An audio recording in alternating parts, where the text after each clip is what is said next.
Ini aku dingi sing tertarik ngene, Pak.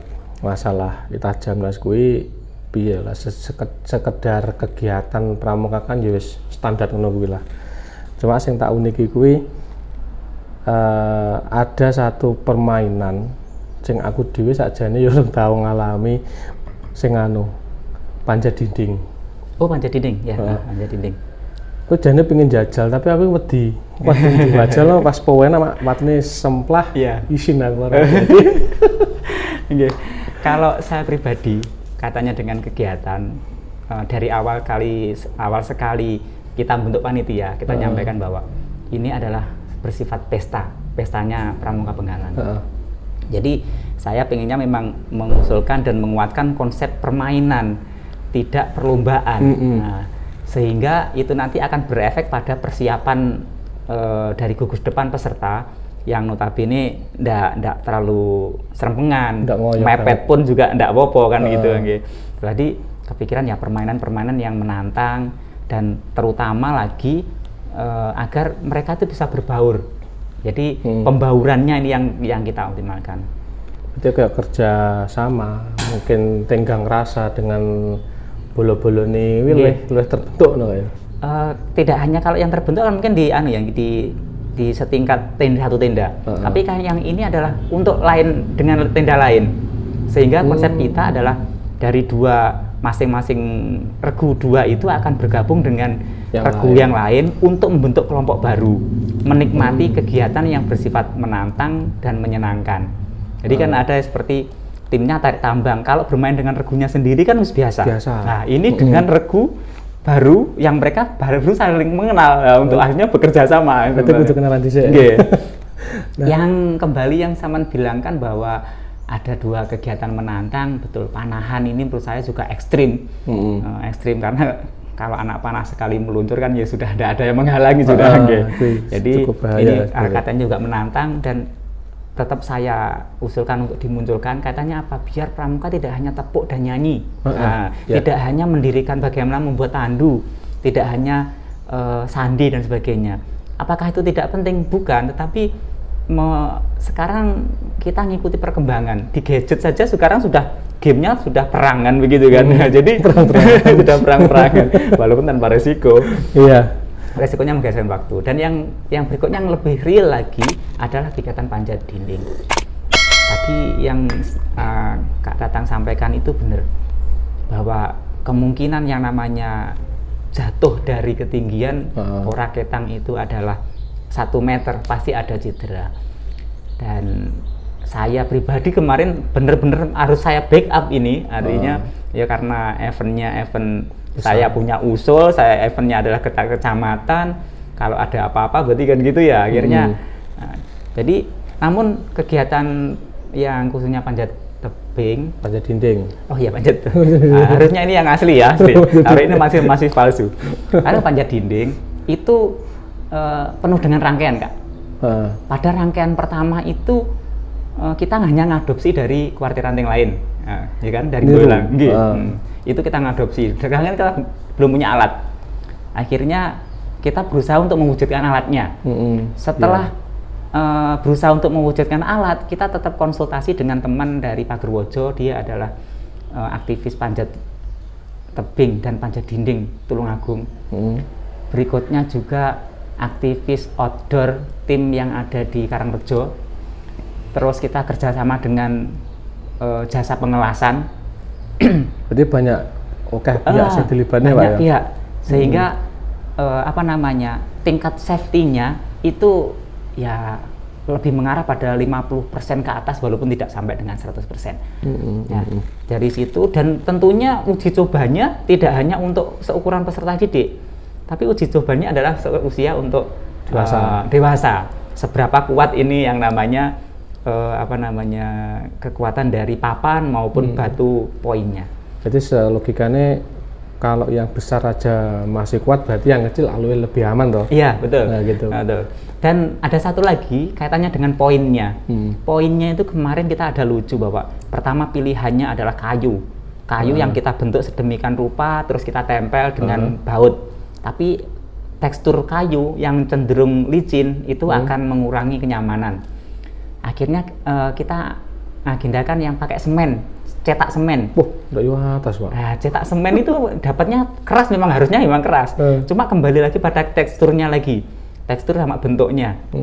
Nah, pilihan terakhir adalah dengan batu asli. Batu asli. Kita kemarin pergi ke daerah Kauman untuk cari batunya.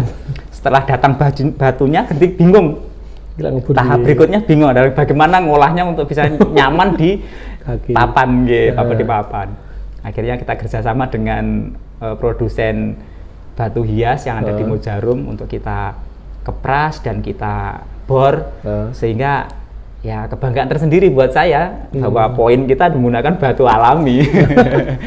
Ada lagi Kak Tatang, bahwa ini tadi bicara tentang safety, tidak hanya peserta didik untuk ukuran kemampuannya, tetapi penegak dan juga pembina untuk ukuran. Yang menjadikan safety-nya belum sampai dengan 100% itu adalah keterampilan dari pemainnya. Mungkin Pak, belum pernah bertemu dan merasakan sensasi panjat dinding, mungkin yang belum pernah. Mungkin kalau yang bagi yang sudah pernah itu kan tentunya penak lah sekarang. Betul. Karena gini, katanya dengan manajemen risiko itu kan ada 3 ya. Ingat saya ada 3. Nanti tolong di cross check kalian. Siap. Terkait dengan peralatannya, medianya, dan orangnya atau pemainnya. Jadi kalau papan panjatnya sudah kuat, terus media alamnya mendukung katanya dengan safety talinya. Nah, orang pelakunya ini, kalau mereka peserta kita memang belum pernah melakukan hal itu, kan bisa jadi dia kurang kuat megangnya atau mungkin teknik berpindahnya kaki. Jadi saya sampaikan tadi safety-nya belum sampai 100% karena itu tadi pemainnya betul-betul pemula. Makanya wingi pas nek pos panjat dinding sebenarnya gini Pak, kok pengen ya rasane panjat dinding, tapi kalau aku ceblok sing kira aku miber. Posisinya kan 2 kali Pak. Kayaknya mudun iki Pak, sret tenan. Betul. Dan sayangnya memang kemarin belum semua mencoba. Artinya dari semua peserta terkait dengan waktu dan juga mungkin keberanian mereka. Dan kalau dari waktu memang dari 1 kali event putra saja hanya ada 3 jam. 3 jam dan peserta sejumlah 70 anak itu akhirnya tidak merata. Dikurangi dengan mereka-mereka yang mungkin masih takut. Belum mempunyai adrenalin yang setinggi itu. Walaupun kita sudah menyampaikan kepada pendamping bahwa khusus untuk kegiatan entah itu panahan dan juga wall climbing itu yang mempunyai kemampuan dan fisik serta keberanian kan gitu. Tapi ternyata belum semuanya. Soalnya kadang gini Kak, kalau kita bicara masalah keberanian, biasanya di sekolah, itu pengalamanku dewe Kak, itu bocah iku kowendel. Nah, kok ketika ketemu belian iki lerek. Betul. Terkait dengan hal itu bisa jadi. Ada mungkin judul nervous ya, ketemu dengan permainan baru atau melihat dunia luar itu dia mungkin nervous. Kalau yang di sekolah dia punya terhitung anaknya duwe kendel, duwe lincah, ndak tak izin, tapi bareng ganti kalangan, ganti suasana, ganti alam, akhirnya dia butuh penyesuaian lama, mungkin bahasa itu, beradaptasinya. Bicara tentang adaptasi Kak, kemarin waktu di lapangan tuh ya, kan pecah kan akhirnya. Pecah itu ada yang di lapangan, ada yang keluar. Oh, pada waktu kegiatan. Kenapa tidak dijadikan satu sekalian? Kan enak, misalkan untuk pembagiannya kan, yang sana loh, yang panjat dinding, yang sini panahan, yang sebelah sana, yang lain kok satu ada, yang 4 ada di sini, sedangkan yang 4-nya agak jauh. Konsep yang paling lama itu kan semua peserta mesti keluar dari bumi perkemahan gitu Kak, dalam bentuk sebuah penjelajahan, nanti ketemu di pos dan itu. Saya kira ini juga yang kita terapkan kemarin tuh bagian dari hal yang berbeda, bahwa penyesuaian peminatan kegiatan itu ada yang di luar bumi perkemahan dan bisa dilaksanakan di dalam bumi perkemahan. Tentunya kalau yang kemarin tak anggap sih karena keterbatasan persiapan dan juga memang kondisi lapangan banget, artinya kondisi alam di sekitar bumi perkemahan. Sekalian kita menghindari banyaknya jauhnya pergerakan yang nanti akan terlalu menuntut menyerap kekuatan dari pesertanya, tenaga. Untuk pramuka sendiri sebenarnya gini Kak, sebelum pelaksanaan ya ada kejadian menarik. Jadi kan satu regu kan ada 8 ya? Iya. Ada 8. Ada satu penyusup. Nggak tahu ya, padahal nggak ditunjuk ini. Iya, oke. Ada pembagian formulir, loh, Pak, ini belum dapat Pak. Iya. Ya nanti disampaikan sama wali kelasnya. Nah, waktu kembali, tidak lama, Pak, ini nangis Pak, loh. Ini apa kok nangis? Nah, udah oleh formulir. Jadi udah formulir udah oleh melu pramuka. Akhirnya daripada ada berkepanjangan, akhirnya coba untuk Pak nuwun sewu untuk putranya mungkin lebih dikondisikan nggih pripun soalnya aturannya seperti itu. Mbok menawi nanti kedepannya mungkin ada kegiatan lagi. Unik loh Pak. Akhirnya tetap diikutkan atau tetap dibatasi untuk tidak ikut? Rencana mau diikutkan, apa deloknya aja loh. Pemainnya ada 8 Pak, sudah dibagi masing-masing. Lah saya misalkan iki kon Joko Tendo gelem apa ndak? Pak yo mesakne lah, mesakne mesti ndak sampe lho. Timbangan yang kono mah dadi omongan apa jadi apa? Kan gini Pak, banyak orang tua itu ternyata satu memang dia sangat mendukung untuk anaknya untuk diajak. Yang kedua terlalu khawatir. Wah jangan diajak, ini enggak pernah gini gitu loh Pak. Betul. Tindakan preventif dari orang tua macam-macam. Ada yang memang memberikan kesempatan seluas-luasnya untuk anaknya mandiri, tapi ada juga yang terlalu over untuk preventif sehingga untuk kena angin malam saja dilarang kan gitu ya. Kalau yang tadi katanya dengan pembatasan peserta kita padahal minat antusias dari adik kita itu lebih, ya sebenarnya ini PR. Artinya PR di satu sisi kita harus taat aturan main, di satu sisi kita juga harus bisa mengcover semua peserta didik kita. Kira-kira itu menjadi PR yang harus dikerjakan, yaitu bagaimana kita bisa mengadopsi kegiatan yang telah diwakilkan kepada 8 orang itu, 8 adik kita itu, untuk bisa dilaksanakan di kegiatan setingkat gugus depan. Tidak harus full, tetapi mungkin dari 8 permainan itu bisa dikonsep menjadi kegiatan latihan selama 2 bulan atau menjadi 3 bulan. Wujudnya sih ya mirip-mirip lah katakan, walaupun tidak bisa tentunya dengan situasi, lokasi serta sarana prasarananya. Seperti halnya kalau tarik tambang, berarti pramuka tidak hanya bermain tepuk nyanyi semapur, tapi tarik tambang juga masuk. Bannerball, estafet bola itu. Kalau kaitannya dengan panahan, berarti harus kita agendakan safety-nya serta mendatangkan tenaga profesional serta peralatan pendukung bersama dengan tim panahan atau bagaimana. Jadi mungkin itu sehingga kita tidak hanya terkesan memberikan pengalaman kepada 8 anak ini, sedangkan yang lain terabaikan. Bisa jadi kan kita punya konsep piye yo yang kemarin itu bisa kita bawa ke sekolah. Sebenarnya gini Pak, untuk pandangan kegiatan pramuka sendiri kalau di gugus depan itu kan sebenarnya sangat-sangat menarik. Tapi sayangnya Pak, ada pandangan itu kalau pramuka itu mahal. Satu. Yang kedua, ketika kembali ke gugus depan ada mungkin kebiasaan atau mungkin yang kurang baik itu ketika pramuka, berarti semua kegiatan itu dibebankan ke pembinanya. Yang lainnya lepas tangan semua. Itu terjadi loh Kak. Ya kita tidak bisa menyalahkan juga ya, karena apa ya, ketertarikan orang dewasa untuk mengelola peserta didik, entah itu kaitannya dengan pramuka atau bukan, itu beragam. Ada yang sangat-sangat mendukung kalau itu untuk peserta didik, ada yang mendukung kalau itu sudah di SK-kan, apalagi yang misalkan adalah setingkat atasnya.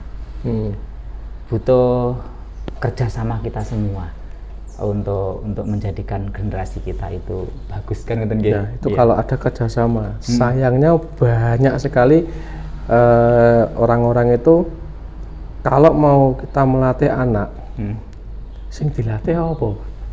Oh iya, unik loh. Ya.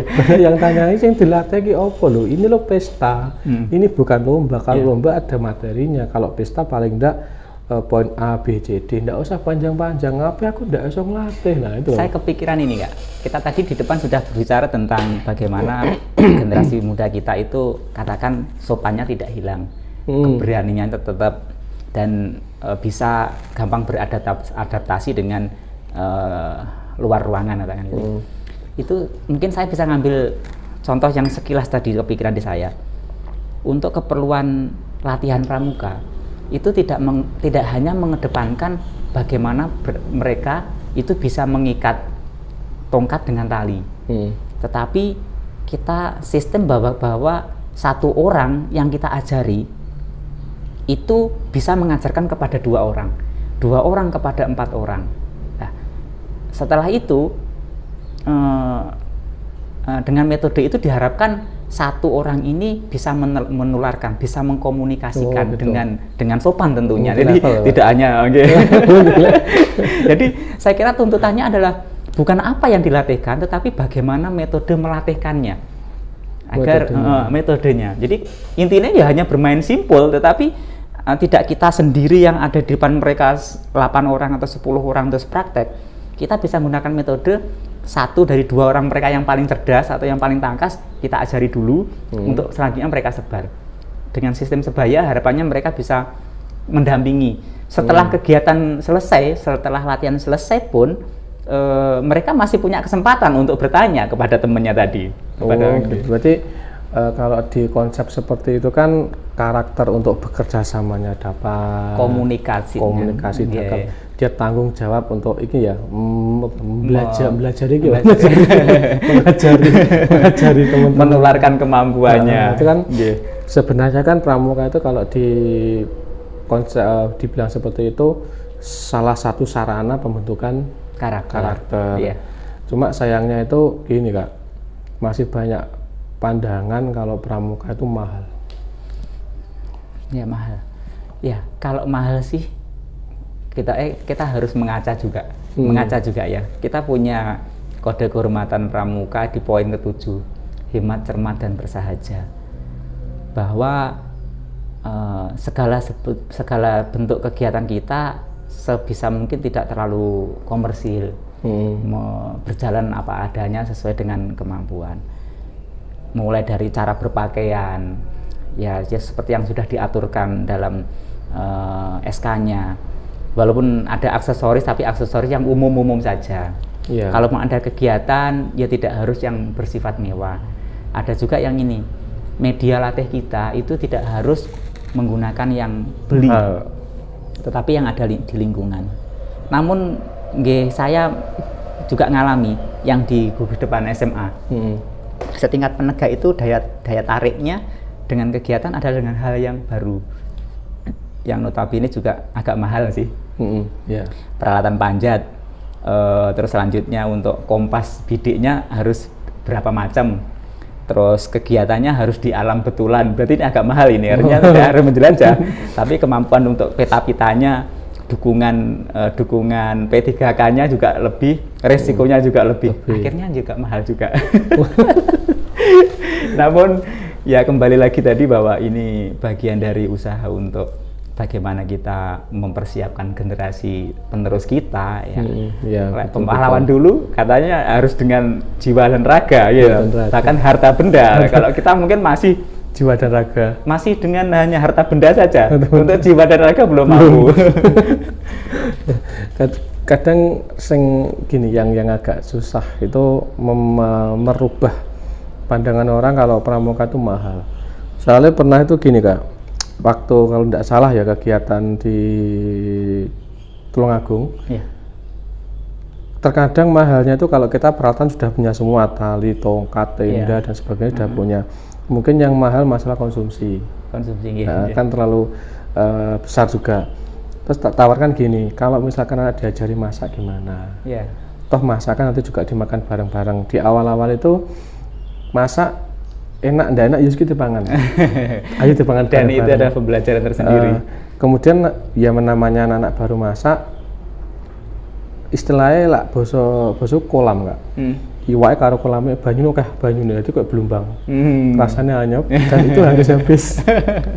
Nah, dari situ sedikit banyak mulai berubah mulai tata rasa sama yang lebih senior. Udah enggak usah masak Mas, nanti makannya di suplai saja. Suplai dari sekolah. Pun kalau dari sekolah kan nanti terlalu mahal. Kita mau merubah konsep pramuka yang mahal itu menjadi yang murah meriah dengan cara itu tadi gitu Pak. Betul. Kembali kepada manajemen kegiatan sih Kak. Memang beberapa kegiatan perlombaan pramuka saat ini memasak itu hanya dalam satu event dilombakan. Jadi ada event memasak gitu, lomba memasak ya sudah. Sedangkan untuk pola kehidupan memasaknya saat berkemahnya tidak muncul. Ini bagian dari manajemennya sih. Sedangkan di beberapa event perkemahan yang sifatnya masih umum bukan perlombaan, sebaiknya pembina menggunakan pola tadi bahwa peserta didik diberi kesempatan untuk mulai dari nol, mengolah makanan bahan mentah itu untuk jadi sampai dengan setelah jadi itu dikondisikan bagaimana agar habisnya. Kalaupun nanti tidak habis, bagaimana memanajemennya. Saya ingat dulu pada waktu saya di usia penggalang, masak terlalu, kan namanya juga ngukur beras itu nanti dapat jadi berapa, cukup untuk berapa orang kan mungkin belum punya ukuran. Akhirnya banyak yang dimasak, jadi itu pun tidak begitu matang. Tapi setelah jadi nasi, untuk satu kali makan itu tidak habis. Akhirnya di manajemen untuk menu makan berikutnya itu digunakan nasi yang sisa tadi, bukan sisa sih, tapi nasi yang belum termakan tadi digunakan untuk nasi goreng. Nah, jadi itu gitu. Bagian dari manajemen. Ya memang kalau kita bicara mahal dan murah kan gimana kayak mungkin relatif lah. Orang itu bisa bilang murah mungkin ya karena ada dana. Bilang mahal ya mungkin kekurangan dana. Tapi ini kita juga tidak bisa keluar dari perputaran ini ya, perubahan bahwa saat ini masyarakat suka yang instan. Termasuk pelatihan pramuka itu juga banyak yang suka instan. Masaknya pakai mie instan, bumbunya pakai yang instan. Jadi ketika menggunakan pola yang lewama yang notabene itu berjalan pelan, memasak dengan bumbunya campurannya genah antara jahe, ada tambahan jahe, ada penyedap rasa, garam, dan itu kan masih takarannya dapat. Kalau sekarang kan tinggal sobek yang namanya sasetan sudah jadi. Jadi kalau dahulu kan masak itu butuh waktu lama, akan memakan waktu tersendiri dalam perkemahan. Apalagi kalau itu untuk skala besar, masaknya juga besar. Jadwal kegiatannya akhirnya berkurang, target kegiatannya menjadi juga menipis atau berkurang juga. Padahal pada proses memasak itu tadi kalau diterapkan, mereka ngupas brambang bareng-bareng, ngulek sambelnya gantian dengan yang lain. Misalkan ada 2 tungku, satunya menggoreng lauk, satunya untuk menanak nasi, atau nanti gantian untuk memasak sayur. Itu indah sebenarnya. Cuma memang kan kepolan, akhirnya itu nabrak jam penjelajahan, akhirnya tidak cukup makannya ditukok nih. Sebenarnya kayak kegiatan memasak itu kayak kira-kira ke depan, misalkan lah katakanlah ada semacam kegiatan di Tajamnas atau mungkin apapun, kira-kira masak itu bisa jadi sedikit perlombaan apa enggak? Kalau judulnya Itajamnas tentunya tidak bisa dilombakan karena kembali lagi Itajamnas adalah pesta. Mungkin di kegiatan sekolah misalkan ada mungkin persami atau perjusami atau mungkin intinya gini lah, membelajari anak itu supaya tidak terlalu tergantung dengan orang lain terkait dengan konsumsi. Artinya mungkin di sebuah kegiatan itu diadakanlah lomba masak untuk melatih anak itu gimana Kak? Begini Kak, kalau menurut saya namanya gugus depan berarti kan adalah lokasi yang paling ada di depan untuk melatih peranggota kita.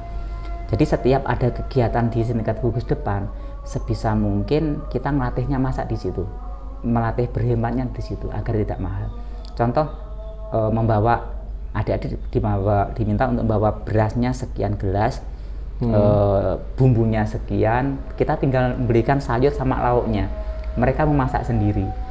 Toh nanti kalau waktunya habis jadwal ada yang tidak kebagian misalkan di nilai pembelajaran dalam memasaknya tadi, ada misalkan kita punya konsep 3 kali makan, kita mempunyai 3 regu, maka regu pertama memasak untuk 3 regu, konsep kedua gantian dan begitu terusnya.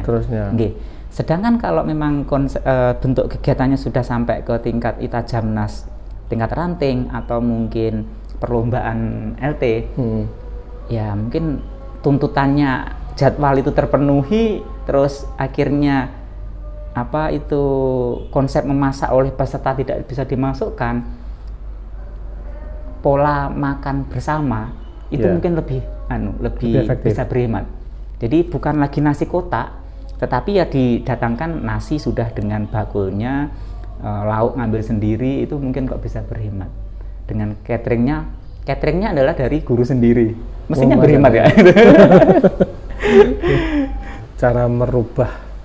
Cara merubah pandangan orang itu kalau pramuka itu sebenarnya bukan hal yang mahal. Ya, tentunya dengan menunjukkan bahwa kita punya manajemen khususnya ke arah keuangan ya, ke arah keuangan yang terbuka. Jadi mahal itu kalau terbuka biasanya akan bisa dipahami tingkat kebutuhannya ini. Nah, berarti otomatis diketahui oleh mereka, wah ternyata, nah gitu. Kalau memang pengen berhemat berarti tuntutan pola kehidupannya juga harus menjadi komitmen bersama, kesepakatan bersama. Harga makanannya dicari yang paling rendah, sarana prasarana supaya emang minim, terus jumlah giatnya juga yang dikurangi, tidak terlalu banyak. Nah, mungkin konsep yang sing jenengan aturne mungkin bapak ibu gune masak, kita bukan sewa catering, katakanlah ya wis aku masakne putuku dhewe, segone sak wakul, jangane sak panci, iwake sak irik, wis cabangan bareng-bareng. Sekalian ditambah lagi dengan konsepan bahwa untuk bahan bakarnya, gasnya ini nunut, minyaknya juga nunut. Ada lagi yang ini Kak, ingin saya sampaikan. Kalau memang kita tidak bisa merubah pola pikir masyarakat, khususnya yang dewasa, berarti kita yang punya PR untuk bagaimana merubah atau menata mindset cara berpikirnya peserta didik kita. Artinya hidup dalam bentuk kesederhanaan. Berkemah tidak harus memakai yang namanya bantal dan guling, tetapi bisa jadi tas. Kita tidak perlu menggunakan selimut tebal, tapi cukup dengan sarung. Makan kita tidak perlu yang pakai enak daging ala di bumbu Bali, tetapi dengan makan bersama saat lapar dengan pola kebersamaan itu akan indah. Mungkin tadi pola-pola yang notabene ketika peserta didik kita pulang ke rumah ditanya sama orang tuanya, kemarin siang makannya apa? Hanya nasi putih, tempe, sayur bening, sama lauk kerupuk. orang tua mungkin akan mengeluhkan itu, tetapi iya, tapi ketika anaknya bilang, tapi enak Bu, bareng-bareng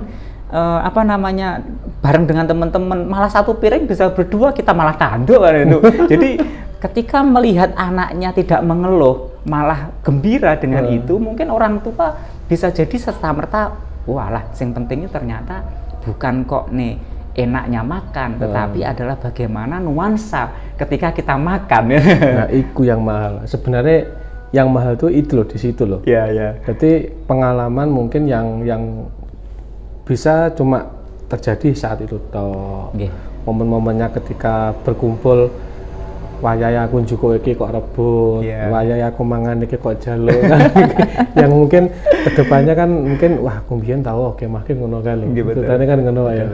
Nah, mungkin ini Kak sedikit apa ya, mungkin harapan tentang pramuka dengan perkembangan pola didik anak zaman sekarang. Ya, secara pribadi baik sebagai praktisi pramuka maupun bagian dari lembaga pendidikan, koyakane harapan saya kita harus bersama-sama menata niat. Artinya tidak hanya bagaimana nilai rapot anak-anak itu bagus, tidak hanya bagaimana nuruti karepe anak-anak, tetapi kita yang lebih cenderung mengarah pada bagaimana kita mengarahkan agar mereka punya motivasi itu benar-benar kenceng, serta kita membekali mereka itu dengan segala bentuk tantangan yang mungkin akan mereka hadapi. Seperti halnya kalau kita saat ini hanya mengedepankan teori tepuk nyanyi tali temali di pramuka, rasanya mereka akan berpikir aku mbiyen ikutnya pramuka mek roh iki tok nggih. Tapi saat kita kita ajak untuk melihat hutan sebenarnya, bahwa hutan sekarang ini di bawahnya hutan sudah tidak ada sumber air, maka mereka akan berpikir bagaimana agar dunia menjadi lebih baik, pemanasan global bisa berkurang. Kalau di dalam pramuka nanti kita ajari bagaimana cara menjual pernak-pernik ala pramuka, harapannya mereka nanti bisa punya gambaran, wah angele wong golek duit seperti ini. Dan juga kalau misalkan mereka kita bekali dengan sistem komunikasi yang baik antara guru dan pembina, bekerja dalam tekanan, bisa jadi mereka menjadi karyawan yang istilahnya siap atas perintah kepada atasan dalam rangka untuk melaksanakan tanggung jawabnya sebagai bawahan kan gitu. Saya kepikirannya itu Kak. Jadi tidak hanya berpikir bagaimana rapot mereka baik, tapi kira-kira ben siap sok dadi wong piye kan begitu. Kadang yo gini Pak, percuma juga nilai rapotnya baik, peringkat 1 tapi tidak punya sopan santun. Oh iya, kalau yang ini katanya dengan adab nggih Kak. Betul adab. Bisa jadi yang dikedepankan adalah bagaimana mereka punya intelektual tinggi, tapi juga ada spiritual dan emosionalnya juga tidak kalah.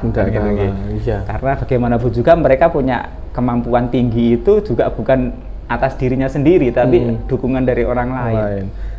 Soalnya ada juga Pak, pernah menemui beberapa murid itu dia bisa dikatakan murid berprestasi lah, mungkin peringkatnya 1, 2.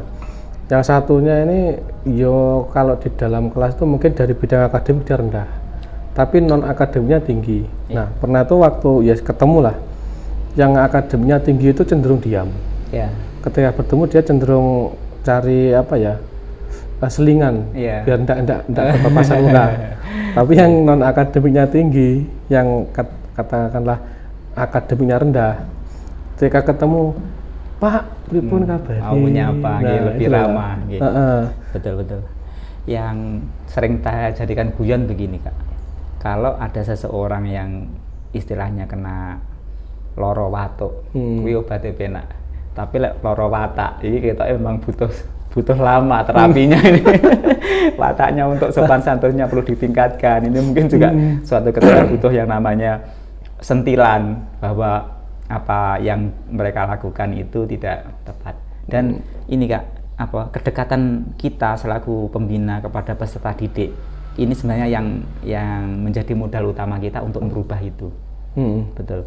Jadi kalau sudah ada ikatan bahwa mereka itu melihat kita sebagai pembinanya, maka kita punya kesempatan untuk masuk, terlepas tuh nanti fungsi atau tidak fungsi, manjur atau tidak manjur. Tetapi minimal ikatan itu ada. Kalau kita tidak punya ikatan dengan mereka, kira-kira kita hanya bisa gembreng di dalam hati, hanya bisa. Nanti sama dengan konsep PDKT Pak ya.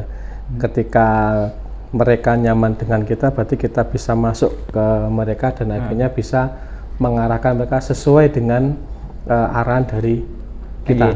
Dan akhirnya menjadi melebar begini. Agar ikatan kita, setelah kita dapat ikatan dan mereka bisa menerima dari apa yang kita inginkan tadi, berarti PR-nya lagi adalah bagaimana kita sebagai seorang pembina itu benar-benar ya berusaha untuk punya karakter itu terus ditingkatkan, layak untuk menjadi tauladan, layak untuk dimintai katakan tambahan keterampilan, layak untuk dimintai terkait dengan pengetahuan, layak untuk menjadi teman, punya adab yang bagus kan gitu kan. Jadi tidak hanya kita serta-merta pengen mereka seperti ini, tapi kita sendiri lupa bahwa kita juga harus terus berkembang.